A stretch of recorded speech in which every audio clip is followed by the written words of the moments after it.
नमस्कार, आप देख रहे हैं चैलेंज न्यूज और मैं नरेश शर्मा। आइए आज बहुत बड़ी खबर आपको दिखाते हैं। ये खबर आई है प्रेस क्लब ऑफ हरिद्वार से, जिसमें शिया वक्फ बोर्ड के पूर्व चेयरमैन वसीम रिजवी ने एक प्रेस कॉन्फ्रेंस कर उनकी पुस्तक मोहम्मद, जिसका नाम है, इसको लॉन्च किया है। और इसका पहला जो पार्ट था वो डासना देवी मंदिर में लॉन्च हुआ था और इसी पुस्तक को फिर से हरिद्वार में जाकर के इन्होंने इसका विमोचन किया है। वसीम रिजवी ने बहुत बड़े बातें कही हैं। सबसे पहले उन्होंने कहा है कि उनको मुसलमान कहलाने पर शर्म महसूस होती है। ये एक बहुत बड़ी बात उन्होंने कही है कि उनको इस्लामिक या मुसलमान कहलाने पर शर्म महसूस होती है। दूसरा, उन्होंने एक बहुत बड़ा संदेश दिया है और खुलासा किया है कि अगले केवल 20 वर्षों में संपूर्ण हिंदू समाज के खात्मे की तैयारी हो रही है। इस्लामिक जिहाद मदरसे और मस्जिदों में ये तैयारियां कर रहा है। ये खुलासा किया है वसीम रिजवी ने। और इसी के साथ महामंडलेश्वर स्वामी नरसिंहानंद गिरी ने कहा है कि मानवता को बचाने के लिए वसीम रिजवी की लड़ाई में संत समाज उनके साथ है। तो आइए पहले हम आपको बताते हैं कि वसीम रिजवी ने और क्या कहा। वसीम रिजवी ने अपने अंतिम संस्कार का अधिकार महामंडलेश्वर स्वामी नरसिंहानंद गिरी जी को देते हुए कहा कि यदि इस्लामिक जिहादियों के द्वारा उनकी हत्या होती है तो इस्लामिक रीति रिवाज से उनका अंतिम संस्कार ना करके उनका शव महामंडलेश्वर स्वामी नरसिंहानंद गिरी को दिया जाए और स्वामी जी सनातन रीति रिवाजों के साथ उनका अंतिम संस्कार करेंगे। तो सीधे तौर पर वसीम रिजवी ने अपनी मौत का जिम्मेदार इस्लामिक जिहाद को बताते हुए कहा है कि यदि उनकी हत्या होती है तो उनका अंतिम संस्कार मुस्लिम या इस्लामिक तरीके से ना किया जाए, उनका अंतिम संस्कार सनातन रीति रिवाज से किया जाए। उनकी बात पर महामंडलेश्वर स्वामी नरसिंहानंद गिरी जी ने कहा कि अगर इस्लाम के जिहादी वसीम रिजवी की हत्या करते हैं तो वे स्वयं हथियार उठाकर इसका प्रतिरोध करेंगे। आपको हमारा शुक्रिया अदा करने की या ये सोचने की हम आपके लिए कुछ कर रहे हैं, कोई आवश्यकता नहीं है। हमारा तो ये काम था अपने धर्म के लिए लड़ना, अपने लोगों के लिए लड़ना, लेकिन आपने उनके बीच में होके मानवता की और हमारी लड़ाई शुरू की है। इसके लिए हम हमेशा सदैव आपके लिए रहेंगे, सदैव आपके लिए रहेंगे। आज यहाँ वसीम भाई लोग इसलिए कम है क्योंकि हमने आपके आने की सूचना किसी को दी नहीं थी, केवल अपने बहुत ज्यादा विश्वास पात्र लोगों को, क्योंकि हम ये नहीं चाहते कि आपके लिए कोई भी खतरा हो। आपकी आवाज तो हम सोशल मीडिया के माध्यम से दुनिया तक पहुंचा देंगे और ये प्रेस क्लब है, यहाँ के जीवित पत्रकार आपकी बात पूरी दुनिया तक पहुंचाएंगे। आपकी ये किताब सारी दुनिया तक पहुंचेगी। वसीम भाई, नरसिंहानंद गिरी का नाम कल रहे ना रहे, हम रहे ना रहे, लेकिन आपने जो काम किया है, आज बहुत सारे लोग कहते हैं ये राजनीति वो राजनीति।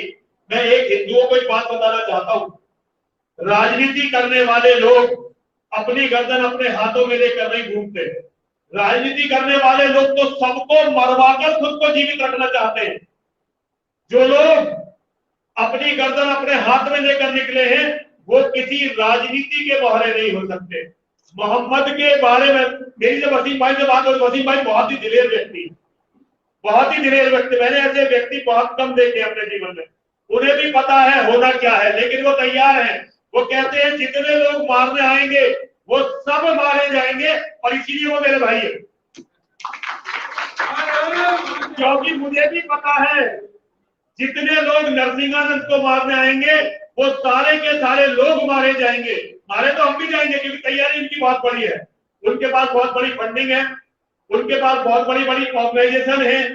हमारे नेताओं में पता नहीं कितने लोग उनके गुलाम हैं, कोई नहीं जानता। पता नहीं कहां कहां तक उनकी जकात का पैसा अपना असर छोड़ता है। ये लड़ाई वसीम भाई ने बहुत बड़ी लड़ाई छेड़ रखी है। आज प्रेस क्लब ऑफ हरिद्वार में पंच दशनाम जूना अखाड़ा के महामंडलेश्वर स्वामी नरसिंहानंद गिरी जी, महामंडलेश्वर स्वामी प्रबोधानंद गिरी जी महाराज, स्वामी अमृतानंद जी, स्वामी दर्शन भारती, स्वामी ललितानंद जी, स्वामी साध्यानंद, स्वामी परमानंद, स्वामी नरेशानंद तथा अन्य संतों के सानिध्य में शिया वक्फ बोर्ड के पूर्व चेयरमैन सैयद वसीम रिजवी की इस्लाम के प्रवर्तक मोहम्मद के जीवन पर लिखी गई पुस्तक मोहम्मद का विमोचन हुआ। पुस्तक विमोचन में श्री परशुराम अखाड़ा के अध्यक्ष पंडित अधीर कौशिक जी ने मुख्य भूमिका निभाई। विमोचन समारोह की अध्यक्षता महामंडलेश्वर स्वामी प्रबोधानंद गिरी जी ने व संचालन महामंडलेश्वर स्वामी नरसिंहानंद गिरी जी ने किया। इस अवसर पर वसीम रिजवी ने इस्लाम के प्रमाणिक ग्रंथों के आधार पर मोहम्मद को एक अपरिपक्व और अपराधी प्रवृत्ति का व्यक्ति घोषित करते हुए बताया। मैंने अध्ययन शुरू किया कुरान मजीद पर और कई दिनों पढ़ने के बाद मैंने उसमें यह पाया कि इसमें तो दूसरे धर्म के गैर मुसलमानों को काट देने, मार देने या उनसे घृणा करने के उद्देश्य से यह किताब लिखी गई है। इसमें कोई यूनिवर्सल संदेश नहीं है, इंसानियत के लिए कोई संदेश नहीं है, इसमें तो भेदभाव पैदा किया गया है। तो मैंने उनमें से वो 26 आयतों को निकाला जो कि बहुत ज्यादा गंभीर थी, जिसमें खुलकर ये निर्देश दिए गए थे कि गैर मुसलमानों को मुसलमान मार दें या तो उनको इस्लाम धर्म कबूल कराएं। तो मैंने उन 26 को निकालकर सुप्रीम कोर्ट में याचिका दायर की, यह कहते हुए कि यह हमारे मुल्क, हमारे देश के लिए खतरा है। इसका अध्ययन अगर मदरसों में कराया जाएगा तो जाहिर सी बात है कि जब एक छोटा सा बच्चा इस तरह की बातों को पढ़ेगा तो वो गैर मुसलमानों से घृणा नहीं करेगा तो फिर क्या करेगा। आज वही हो रहा है। जितनी तेजी से हिंदुस्तान के अंदर मदरसे बढ़े, उनकी संख्याएं बढ़ी। हमने हुकूमतों से कई बार यह बात कही कि मदरसे, जो प्राइमरी मदरसे हैं जहां छोटे बच्चे पढ़ते हैं, उनको बंद कर दो। सुप्रीम कोर्ट ने वो रिट याचिका हमारी खारिज कर दी और हमारे ऊपर 50,000 का जुर्माना भी लगाया। ये शायद हमको इसकी सजा दी गई कि हम राष्ट्रहित में क्यों बोले। मैंने वो जुर्माना भी जमा कर दिया। मैंने वो जुर्माना भी जमा किया, लेकिन हम रिट खारिज होने के बाद भी उस मुहिम को आगे बढ़ाते रहे और हमारा सहयोग आपकी तरफ से मिला, जो इस देश के, इस धरती के को अपनी मां कहते हैं और इस धरती को पूजते हैं और धरती का सम्मान करते हैं। हमारे सनातन धर्म के लोगों ने हमारा साथ दिया और इसकी चर्चा मुसलमानों से सवाल पूछा गया पूरी दुनिया में कि बताओ कि कुरान मजीद में ऐसा क्या लिखा है, क्यों ऐसा लिखा है। तो जवाब देने कोई मुल्ला नहीं आया, आ भी नहीं सकता था, क्योंकि जवाब उनके पास है ही नहीं। मैंने इसका अध्ययन किया और जब इस पर डिबेट चली तो फिर हमने पलटकर उस किताब को दुनिया में लाने वाले व्यक्ति मोहम्मद के ऊपर अध्ययन करना शुरू किया। और उस अध्ययन में मुझको ये उनके जो उनका निजी जीवन था वो किस तरह का था, क्यों वो ऐसे हो गए और कैसे वो पैगंबर बन गए जिनको अल्लाह का रसूल कहा जाता है, और कैसे दुनिया का दूसरी आबादी का ये मजहब बन गया जो सिर्फ 1400 साल पहले आया था। दुनिया का पहला मजहब जिसको मैंने अपनी स्टडी किया है वो सनातन धर्म है, पहला मजहब आपका धर्म। उसके बाद सब बढ़ते गए और जो सबसे बाद में आया आज दुनिया की दूसरी आबादी में क्यों है। जब मैंने वो पढ़ी तो मैंने ये सोचा कि इस किताब को अब लिखना बहुत जरूरी है। हमसे पहले भी किताबें लिखी गई हैं, लेकिन हमने उसका निचोड़ निकाला, कम शब्दों में बात को लोगों तक पहुंचाने की कोशिश की। आपको बहकाने वाले, धर्म परिवर्तन कराने वाले आपके समाज में बहुत से जमाती घूम रहे हैं। अभी इस हुकूमत में हमारे उत्तर प्रदेश की एक पूरी चेन पकड़ी है जो कि बहुत बड़े पैमाने पर धन परिवर्तन करा रही थी। कम से कम आज लोग पकड़े तो जा रहे हैं। आजादी के बाद से यह काम चल रहा है, कोई नया नहीं है। इस्लाम मजहब नहीं है। मजहब होता तो उसका एहतराम किया जाता, वो मजहब नहीं है। जितनी मेरी स्टडी है, इस्लाम एक गोल है, एक वो लुटेरा गुट है जो पूरी दुनिया पर लूट कर कब्जा करना चाहता है। जो मैंने मोहम्मद किताब लिखी, आज जुमा है, पूरी दुनिया में हमारे और महाराज के खिलाफ हर मस्जिद से प्रदर्शन हो रहा है, होगा। जुमे की नमाज हो चुकी होगी, हर जगह हो रहा होगा। लेकिन आज तुम हमारे सर काटने का ऐलान कर रहे हो, लेकिन हम तुम्हारी ज़हनियत को काटने का ऐलान यहां से कर रहे हैं। हम नहीं चाहते कि फसाद हो, खून बहे, लेकिन तुम्हारी ज़हनियत पर हमला हम करेंगे। तुम्हारी जो कट्टरता है उस पर हमला हम करेंगे। अगर कोई हम तक आएगा तो फिर वो जिएगा या हम जिएंगे, वो तो वक्त तय करेगा।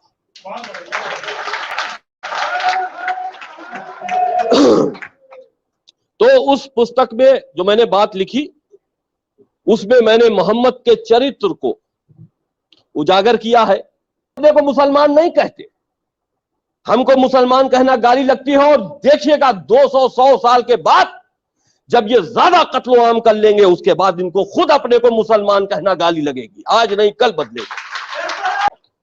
तो मोहम्मद किताब में जो हमने पाया वो कोशिश यही है, और आप लोगों से भी ये मेरा निवेदन है कि दूर तक पहुंचाइए, लोगों तक जाए कि इतने बड़े एम्पायर को खड़े करने वाला व्यक्ति अपने पर्सनल जीवन में क्या था। क्योंकि जो आपका जाती लाइफ है, जो आपकी निजी लाइफ है, जो आपका पर्सनल जीवन है, उससे इंसान का स्वभाव पता चलता है कि यह किस तरह के चरित्र का व्यक्ति है। और जब ऐसे चरित्र का व्यक्ति अल्लाह का पैगंबर होता है तो मिर्जा गालिब क्यों नहीं हो सकते।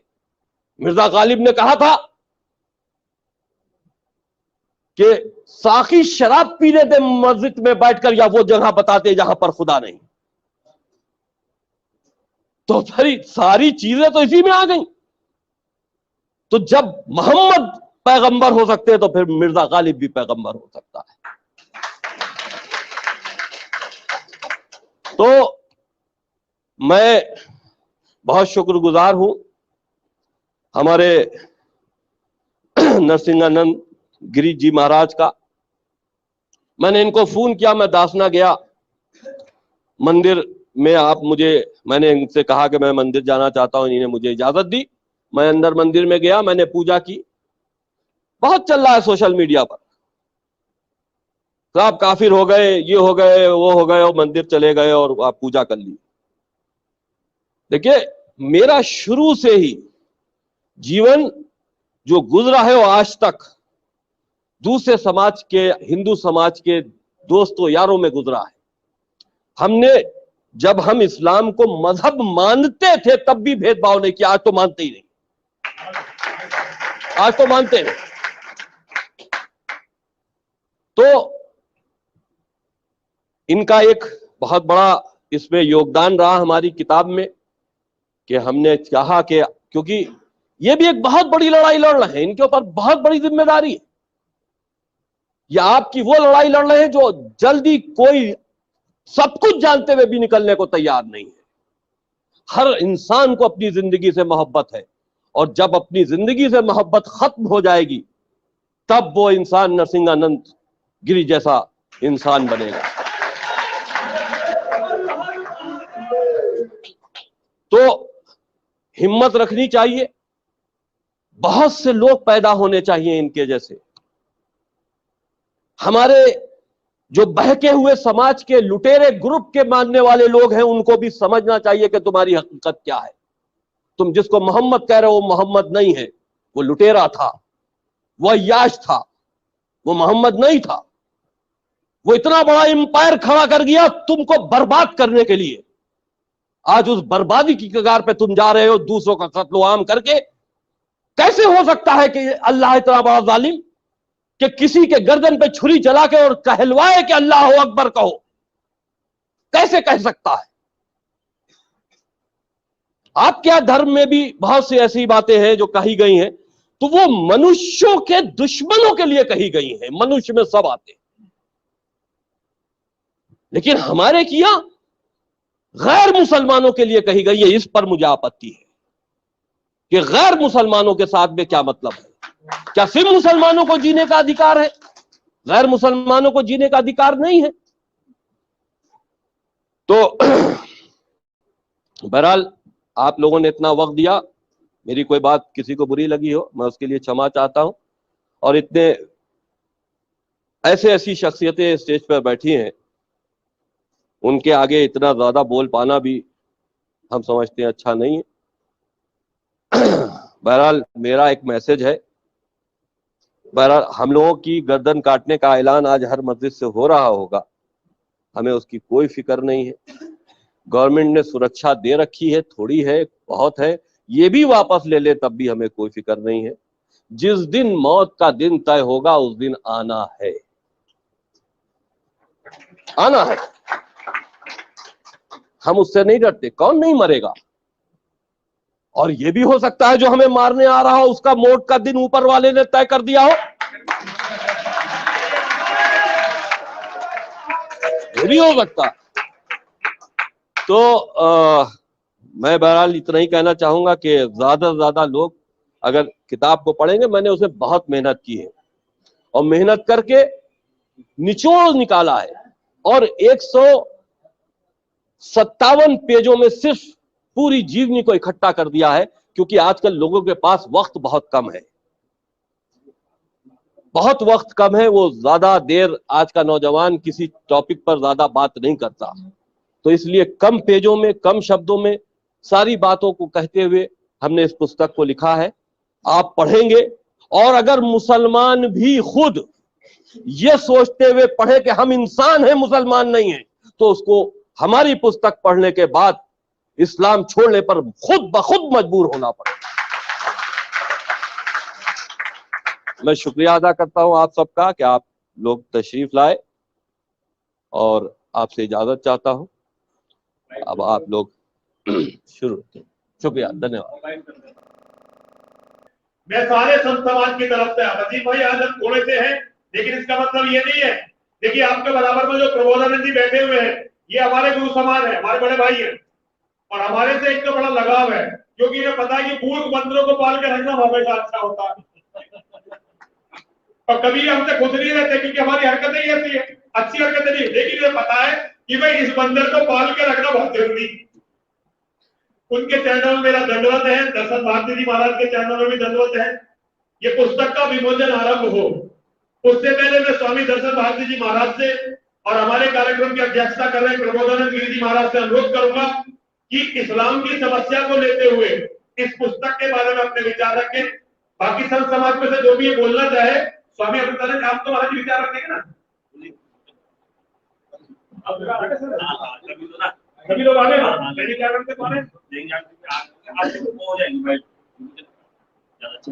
पंडित जी एक बात सबको देख लीजिए जरा, एक मिनट पंडित जी लेके आ रहे हैं, फिर विमोचन करवाते हैं, फिर उसके बाद। तो मैं स्वामी दर्शन भारती जी महाराज जी से अनुरोध करूंगा कि पुस्तक के बारे में विचार रखते हुए वसीम भाई के महाराज जो उन्होंने बोला मोहम्मद के बारे में उस पर विचार रखो। आप अपनी समस्या के बाद, आपकी हमारी वसीम भाई की एक ही समस्या है।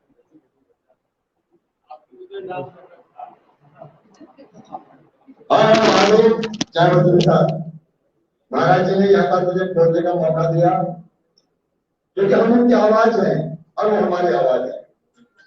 और वसीम जी का हम एक उन्हीं की तरफ से आपका स्वागत करते हैं, महाराज को प्रणाम करते हुए अपनी बात शुरू करता हूँ। एक बहुत अच्छी बात है कि हरिद्वार जैसी नगरी में आज महाराज जी इस किताब का विमोचन करने के लिए दिल्ली को यहाँ आए। हम उनका संपूर्ण, ये हिंदुत्व की एक राजधानी है, यहां से हिंदुत्व चलेगा और यहीं से हिंदुत्व की रक्षा की संकल्प लिया जाएगा। यह हरिद्वार है। मैं इतना जरूर कहना चाहता हूं कि आज स्थिति क्या है। कहते हैं हमारे शास्त्र में कि ये देवभूमि है, हिंदू धर्म का उद्गम स्थल है, यह गंगा का मायका है। अगर यहाँ पर गंगा न होती तो हरिद्वार न होता। आज इस्लाम से महाराज जी लड़ते रहे, आप लोग सब लड़ते रहे, आप लड़ते रहे। आज वो इस्लाम बद्रीनाथ तक पहुंचने का प्रयास कर रहा है, दुस्साहस कर रहा है। और हमने आप लोगों के सहयोग से उस इस्लाम को, जिस इस्लाम में हमें काफिर कहा गया, जिस इस्लाम को हम राक्षस मानते हैं, स्कंद पुराण में, भविष्य पुराण में उस इस्लाम का जिक्र है। यह एक राक्षसों की फौज है जिसके साथ आप सनातनी देव स्वरूप लोगों को युद्ध तो करना ही पड़ेगा, आज नहीं तो कल। मैं आपको कहना चाहता हूं देवभूमि की तरफ से, मैंने महाराज जी को पहले भी कहा था कि ये उद्गम स्थल है आपका, गंगा का मायका है, शिवलोक है, यहाँ साक्षात भगवान शिव रहते हैं। अगर शिवलोक में गाय खाने वाले कम मजारे मस्जिदें बनेंगी तो इस देश, इस भारत का क्या होगा। अगर मैं चाहता हूं आज कई लोग, कई शक्तियां इस देश को हिंदू राष्ट्र बनाने की बात कर रही हैं, मैं उन शक्तियों का सम्मान करता हूं और उन शक्तियों के साथ मिलकर के काम करना चाहता हूं, परंतु उन शक्तियों से तभी कहना चाहता हूं कि अगर उद्गम स्थल, पूर्वजों की धरोहर, ऋषि मुनियों के त्याग और तपस्या से सजित देवभूमि सुरक्षित नहीं रहेगी तो भारत हिंदू राष्ट्र नहीं बन सकता, क्योंकि उद्गम हमारा करता होने जा रहा है। मेरे तमाम साधु संतों से, धर्म प्रेमियों से और यहाँ के सामान्य पत्रकार बंधुओं से एक निवेदन अवश्य है कि देवभूमि पर इस्लामिक कट्टरवाद एक विश्वव्यापी साजिश के तहत पहाड़ को चढ़ने जा रहा है। अरे हरिद्वार से ऊपर कोई इस्लामी राजा नहीं गया, यहाँ पर नागाओं की वो फौज थी, नागाओं की वो ताकत थी, जिस ताकत के आगे औरंगजेब को भी झुकना पड़ा और हरिद्वार से ऊपर कोई नहीं गया। आज हरिद्वार से ऊपर क्यों जा रहे हैं लोग, क्यों मस्जिद बनाने की बात कर रहे हैं, क्यों मदरसा बनाने की बात कर रहे हैं। यहाँ तक कि बद्रीनाथ में भी नमाज पढ़ने का दुस्साहस किया गया। तो मैं चाहता हूँ हम इस्लामिक कट्टरपंथी उन लोगों से कहना चाहते हैं जो अपने राष्ट्रीय धर्म को विस्तार के लिए देवभूमि का प्रयोग करेंगे, देवभूमि में उनका विरोध होगा और उस हिसाब से होगा, और हमने कर भी दिया।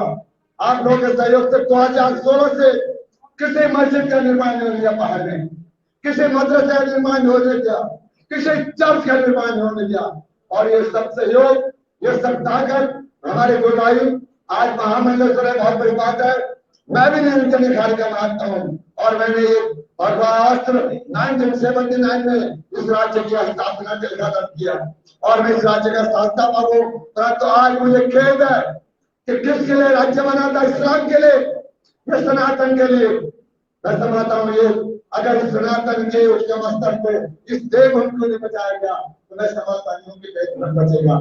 जय बद्रेश्वर, हर हर महादेव, हर हर महादेव।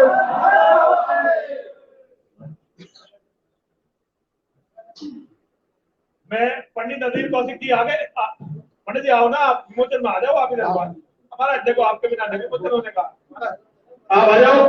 पंडित नदीर कौशिक जी से अनुरोध करता हूँ वो भी आ जाए और सभी संसद की खड़ी हो जाएगी और वसीम जी की पुस्तक, वो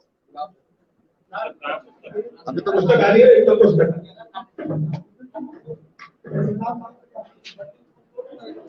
आप भाई महाराज आप आओ ना, ये बाबा मतलब देखो आप आइए, आओ आ जाओ।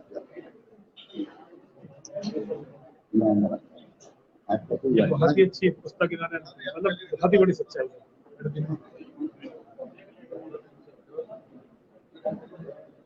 यही सच्चाई एक मनाने का क्यों है वो किताब की भेजी वो तो देखिए, अरे चले ना ऊपर का पेज ही देख के हम सब क्या लगा।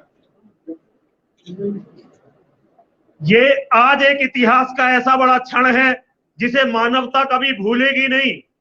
आज ये सच्चाई, मोहम्मद की सच्चाई, इस्लाम की सच्चाई, जो वसीम भाई ने यहाँ Haridwar press club of Haridwar में आप सबके सामने ये सच्चाई सारी मानवता के सामने रखी है। ये क्षण इतिहास कभी भूलेगा नहीं। हम मुट्ठी भर लोग हैं यहाँ पर, ज्यादा से ज्यादा 50 होंगे, 100 होंगे, 100-125 होंगे, इससे ज्यादा लोग नहीं है। लेकिन इन 100 लोगों के सामने जो ये आज पुस्तक आप लोगों के सामने आ रही है, सारी दुनिया इस पुस्तक को हमेशा याद रखेगी। क्योंकि अगर भारत में सनातन धर्म बचा, अगर हमारी नस्लें इस देश में बची, तो ये वसीम भाई के इतने बड़े त्याग और बलिदान के कारण ही संभव होगा। हम जो बोलते थे स्वामी जी, हमारा आप जो बोलते थे, हम बोलते रहे, आप 35 साल से, मैं 20 साल से बोल रहा हूं, अब स्वामी जी कई साल से बोल रहे हैं। स्वामी जी ने पूरी लड़ाई जिंदगी इसमें लड़ाई में निकाल दी, लेकिन वसीम भाई ने अकेले ने खड़े होकर हमारी लड़ाई को मान्यता दी है। वसीम भाई के कारण दुनिया ये जानी है कि हम सच बोल रहे थे, वरना लोग विश्वास नहीं करते थे। पीछे पीछे कर क्या धारणा क्या है? देखिए, ये किताब मैंने इस्लामिक जो इनकी मान्यता प्राप्त किताबें हैं 350 उसमें से चुनकर, और इस किताब में मोहम्मद के चरित्र पर एक असलियत लिखी है। देखिए, हम ये मानते हैं कि इस्लाम दुनिया में एक लौता वो मजहब है जो दूसरे धर्म के लोगों को कत्ल करने के लिए कहता है, और ये कहलवाया मोहम्मद ने है। और मोहम्मद का चरित्र क्या था वो इस किताब में मौजूद है। मोहम्मद एक ढोंगी व्यक्ति था, मोहम्मद एक मानसिक बीमार व्यक्ति था, मोहम्मद एक औरतों का शौकीन व्यक्ति था, और उसका चरित्र ऐसा था, तो वो अल्लाह का मैसेंजर कैसे हो सकता है? पहली चीज तो ये इस किताब से वाज़ेह होती है। और आप लोगों के माध्यम से एक बात और, क्योंकि अभी इलेक्शन का करीब है और राजनीतिक ताकत भी एक बहुत बड़ी ताकत है। इतना जरूर हो, शायद मैं कोई पॉलिटिक्स के तहत बात नहीं कर रहा, लेकिन वो सियासी पार्टियों से मुझे बहुत एतराज है जो मुसलमानों का वोट लेकर हिंदुस्तान की सियासत करने की कोशिश करती हैं और हुकूमत बनाने की कोशिश करती है। ये याद रखना चाहिए हिंदुओं को, जो मुसलमानों के सहयोग से हुकूमत बनाएगा तो मुसलमान अपना एक एक वोट की कीमत हिंदुओं के कत्ल करके वसूल करने की कोशिश जरूर करेगा। इस बात को हिंदुओं को याद रखना चाहिए। हर प्लेटफॉर्म पर अपनी ताकत हिंदुओं को बचाना चाहिए और बनाना चाहिए। जिस तरह से आपने किताब लिखी, कहीं ना कहीं ये हिंदुत्व जो सलमान खुर्शीद के द्वारा, उसके बारे में क्या कहेंगे? उसमें हिंदुत्व को बोको हराम किस तरह बताया गया? देखिए, ये किताब मैंने जब अभी अपनी नरसिंहानंद जी क्या से इसका विमोचन कराया था, उसके बाद वो किताब सामने आई। देखिए, हिंदुत्व को बदनाम करने के लिए और हिंदुओं को झूठा दिखाने के लिए अदालतों के अंदर भी ये बातें कही गई है कि राम थे ही नहीं। आपकी आस्था के ऊपर हमेशा हमला किया गया है और उसमें आपके लोग ही शरीक हैं। सलमान खुर्शीद ने अगर ये एक किताब लिखी है तो उसमें पूरी वो सियासी पार्टी भी मौजूद है और आपके धर्म के लोग भी शरीक है, जहां पे हिंदुत्व को बुरा कहा जा रहा है। मैं ये समझता हूं कि दुनिया में सनातन धर्म से अच्छा कोई धर्म है ही नहीं। आपने जो किताब लिखी, क्या कुछ विरोध नहीं हुआ इस पर? आप कुछ लोगों ने धमकियां? देखिए, आज जुमा है, आज पूरी दुनिया में हम लोग हमारे और नरसिंहानंद जी की सर काटने के लिए पूरे हिंदुस्तान में हर मस्जिदों से ऐलान हो रहा होगा, क्योंकि इस किताब से असलियत सामने आ रही है। वो ये समझते हैं कि जितना लोग इस किताब को ज्यादातर पढ़ लेंगे वो इस्लाम का पर्दाफाश हो जाएगा। तो इसलिए मेरा मुंह बंद करने के लिए, नरसिंहानंद जी जैसों का मुंह बंद करने के लिए, और जो इस्लाम के बारे में सही अल्फाज बोलता उसका मुंह बंद करने के लिए सिर्फ छुरी और चाकू और गोली बंदूक का इस्तेमाल करते हैं। और वही आज फतवे दिए जा रहे होंगे कि हम लोगों का सर काट दिया जाए। लेकिन हम उनको ये बात का चैलेंज दे रहे हैं कि पहले किताब तो पढ़ लो, उसके बाद सर काटने की बात करना। हो सकता है तुम इंसान हो जाओ। हाँ, बहुत बढ़िया। हर महादेव।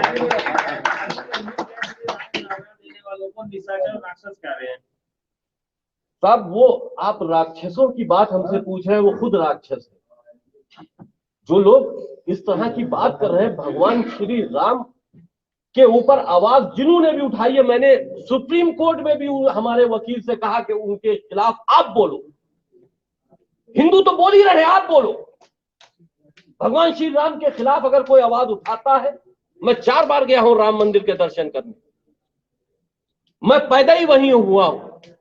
अयोध्या जो फैलाबाद है, जो आज जिसको आज अयोध्या कहा जाता है, मेरी ददियाल वहीं की, मेरा घर है। तो जो एक मिशन आपके खिलाफ चल रहा है, हिंदुओं के खिलाफ चल रहा है, लव जिहाद हो, किताबी शक्ल में हो, आपको बदनाम करने के लिए, आपको कमजोर करने के लिए जितनी भी फंडिंग हो रही है, जितना भी किताबें लिखी जा रही हैं, या आपके खिलाफ लव जिहाद हो रहा है, आपकी लड़कियों को मुसलमान बनाया जा रहा है, हिंदुओं को पैसे देकर मुसलमान बनाया जा रहा है, ये वो जिहाद है कि एक मुसलमान कोई गैर मुसलमान को अगर हिंदू बनाता है तो उसका जन्नत में घर पक्का हो जाता है। ये मुसलमान इस नियत से गैर मुसलमानों को झांसा देकर, फंसाकर मुसलमान इसलिए बनाते हैं, वो अपना जन्नत में घर पक्का करने की कोशिश करते हैं, जो कि गलत है, इनका वहम है। और वो जिसको वो रसूल मानते हैं, मोहम्मद का ये बनाया हुआ षड्यंत्र है कि पूरे दुनिया में आप कैसे ये समझिए, आप क्यों नहीं मानते कि 1400 साल पहले पैदा हुआ मजहब आज दुनिया की दूसरी आबादी कैसे बन गया? आप सोचिए ना, क्यों? उसमें एक साजिश है, और साजिश के तहत जो काम किया जाता है वो बहुत तेजी से अपनी जड़ों को मजबूत करता है। ये किताब इधर आई, ये किताब उधर आई, अपने प्रहलाद खुर्शीद जी की। देखिए, मोहम्मद के बारे में जारी कर रहे हैं, वो हिंदुत्व के बारे में। दोनों किताबों की तुलना नहीं हो सकती। उन्होंने हिंदुत्व को बदनाम करने के लिए किताब लिखी है, और वसीम भाई ने मोहम्मद की सच्चाई, इस्लाम की सच्चाई बताने के लिए किताब लिखी है। क्या हिंदुओं के किसी संगठन ने ISIS की तरह खुलेआम लोगों की गर्दनें काटी हैं? आप बताइए, क्या किसी भी हिंदू संगठन ने आज तक किसी निर्दोष व्यक्ति को मारा है? क्या हिंदुओं के किसी भी संगठन ने आज तक कत्लो-गारत किया है? हमने तो केवल अपने लोगों की लाशें देखी हैं। हमारी आस्था का केंद्र है गाय। अगर गाय माता मारी जाती है और एक आध मुसलमान मर जाता है, तो उसके लिए संसद में हिंदुओं का ही प्रधानमंत्री रोने लगता है। हिंदुत्व ने कहीं भी निर्दोषों को मारने की वकालत नहीं की। लेकिन ये किताब इस्लाम की 350 किताबों का रेफरेंस लेके वसीम भाई ने लिखी है। इस किताब की असलियत को छिपाने के लिए, इस्लाम की असलियत को छिपाने के लिए सलमान खुर्शीद जैसे लोग सामने आते हैं बुद्धिजीवी की शक्ल में, और ये दुनिया से सबसे बड़ा बवंडर, दुनिया के सबसे बड़े इस्लाम की परिभाषा जो वसीम भाई बताते हैं, मैं भी बताता हूं। Islam is a organized gang of criminals, जिसे अपराधियों ने शुरू किया था। तो आज उन अपराधियों का वकील बनके ये सलमान खुर्शीद सामने आया है। लेकिन ये अकेला नहीं है, ऐसे अपराधियों के वकील करोड़ों की संख्या में हैं। और मैं तो चाहता हूं हिंदुओं के पास भी अपना एक ऐसा गिरोह होना चाहिए जैसा ISIS है।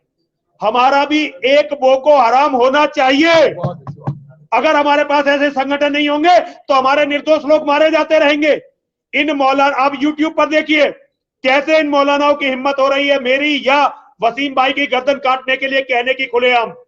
कैसे उनकी मस्जिदों से ये ऐलान हो जाते हैं, कैसे वो हमारी गर्दनों का, आज तक क्या किसी हिंदू ने किसी मुसलमान नेता की गर्दन का भाव तय किया है? ये नहीं किया हमने। ये केवल हमें बदनाम करके हमारी अंतिम शरण स्थली है। वसीम भाई ने बताया, स्पष्ट बताया कि उनके मदरसों में 20 साल के अंदर हमें बिल्कुल खत्म करने की तैयारी पूरी हो चुकी है। मैं वसीम भाई की बात से बिल्कुल सहमत हूं। मैं भी ये बात बताता रहा हूं। हमारे स्वामी प्रबोधानंद जी, हमारे दर्शन भारती जी, अमृतानंद जी, साधनानंद जी, ललितानंद जी, हम सारे लोग एक बात से, इस बात से सहमत हैं।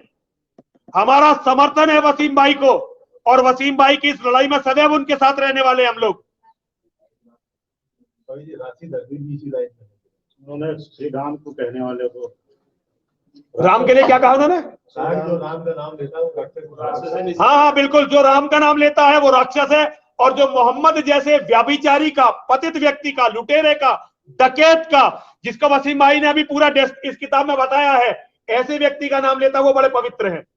वो पवित्र है। राम का नाम लेने वाले एक पत्नी व्रता, जिन्होंने पूरे जीवन किसी मर्यादा का हनन नहीं किया, रावण जैसे के लिए भी कहा कि केवल माफी मांग लो तो तुम्हें छोड़ देंगे। उस राम का नाम लेने वाले अपवित्र हैं क्योंकि वो कमजोर हैं, उनमें एकता नहीं है और वो इन गुंडों के गिरोह से डरते हैं। इसलिए राशिद अल्वी की बात सही है, हमारी बात गलत है, लेकिन हम इस गलत बात के लिए लड़ेंगे। हम मोहम्मद की असलियत, राशिद अल्वी जैसों की असलियत, सलमान खुर्शीद जैसों की असलियत ये दुनिया के सामने लाकर रहेंगे। एक बात कही आप, हिंदुओं का भी एक बोको हरम जैसा संगठन होना चाहिए, गैंग होना चाहिए। आप गैंग बनाने की बात कर रहे हैं, संगठन बनाने की बात कर रहे हैं। देखिए सुनिए, अब मेरी बात सुनिए पूरा संगठन किस तरह से बनाया? मैं देखिए संगठन मैं तो नहीं बना पा रहा, मेरे पास इतने साधन नहीं है, लेकिन मेरे शिष्यों में से कोई जरूर बनाएगा। जो लोग मेरी बात सुनते हैं, मेरी बात मानते हैं, उनमें से कोई ना कोई जरूर खड़ा होगा और ये बनेगा। Islam is a gang, organized gang of criminals. इस्लाम एक गिरोह है और गिरोह से या तो सरकारें लड़ती हैं या कोई गिरोह लड़ता है। अग्रवाल साहब मेरी बात पर ध्यान दीजिए, गिरोह से या तो सरकारें लड़ती हैं या कोई गिरोह लड़ता है। इस गिरोह से भारत की कोई भी सरकार लड़ने को तैयार नहीं है, कोई भी सरकार। मैं किसी राजनीतिक पार्टी का दलाल नहीं हूं और मैं सत्य कहना चाहता हूं, कोई भी सरकार। तो क्या सरकारें मेरी बेटी को नहीं बचा रही है, सरकार मेरे बेटे को नहीं बचा रही है, सरकार मेरी औरतों को नहीं बचा रही है, मेरी मठ मंदिर को नहीं बचा रही है, तो क्या मैं अपने मठ मंदिर टूटने दूंगा? क्या मैं अपनी बेटियों को नीलाम होने दूंगा? क्या मैं अपने लोगों को मरने दूंगा? नहीं, मैं ये नहीं होने दूंगा, ये नहीं होने दिया जाएगा। आप लोग कितने सालों से मुझे देख रहे हैं, मेरी बात में ना अंतर आया है ना अंतर आएगा। मुझे हिंदू समाज ने, अभी जूना अखाड़े ने मुझे केवल इसी लड़ाई के लिए महामंडलेश्वर बनाया है। मैं परम आदरणीय हरिगिरी जी महाराज जी का, प्रेमगिरी जी महाराज जी का, नारायण गिरी जी महाराज जी का और आचार्य महामंडलेश्वर अवधेशानंद गिरी जी महाराज का बड़ा बड़ा ऋणी हूं। उन्होंने केवल इस बवाल से लड़ने के लिए मुझे बाहर से बुलाकर महामंडलेश्वर बनाया, ताकि धर्म की लड़ाई, क्योंकि सारे मठ मंदिर घिर चुके हैं, हमारा अस्तित्व खतरे में है, तो ये मैं बना सकूं ना बना सकूं, हो सकता है मेरा कल कत्ल हो जाए वसीम भाई की तरह। हमारा भी यही कहना है, कत्ल करना तुम्हारे हाथ में नहीं है, हमें मारने वाले ज्यादातर मारे जाएंगे, लेकिन फिर भी तैयार रहना चाहिए हर स्थिति के लिए। हो सकता है मेरा कल कत्ल हो जाए, लेकिन मेरा खून पुकारेगा। आज नरसिंहानंद सरस्वती एक व्यक्ति है, अपनी हत्या के बाद मैं विचार बनूंगा और मेरा विचार आपके दिल में होगा।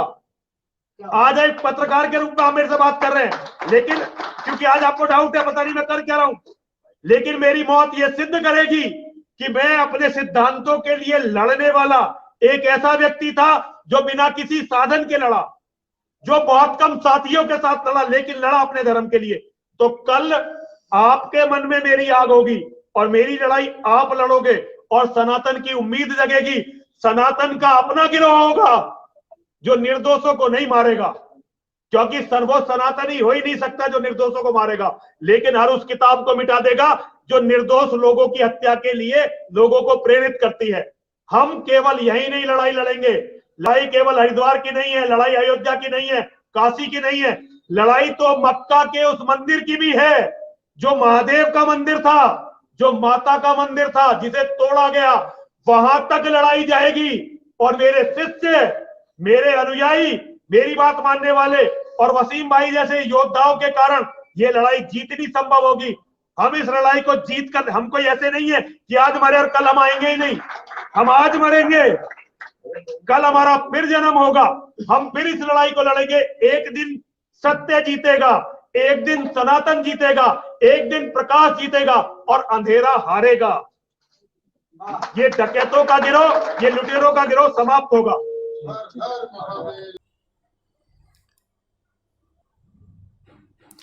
इस अवसर पर महामंडलेश्वर स्वामी नरसिंहानंद गिरी जी महाराज ने कहा कि सनातन धर्म की आध्यात्मिक राजधानी हरिद्वार में आज वसीम भाई का स्वागत करके मैं गौरवान्वित महसूस करता हूं। जितनी भी बातें आज तक मैंने कही हैं वो वसीम भाई ने आज सही सिद्ध कर दी हैं। इस्लाम के गहन अध्ययन के बाद उन्होंने मोहम्मद के जीवन के ये मोहम्मद नाम की किताब लिखी है, जिन्होंने यह बताया कि इस्लाम का जिहाद धरती की संपूर्ण मानवता के लिए खतरा है। इसी तरह की खबरों के लिए जुड़े रहिए आप चैलेंज न्यूज के साथ। तब तक के लिए नमस्कार।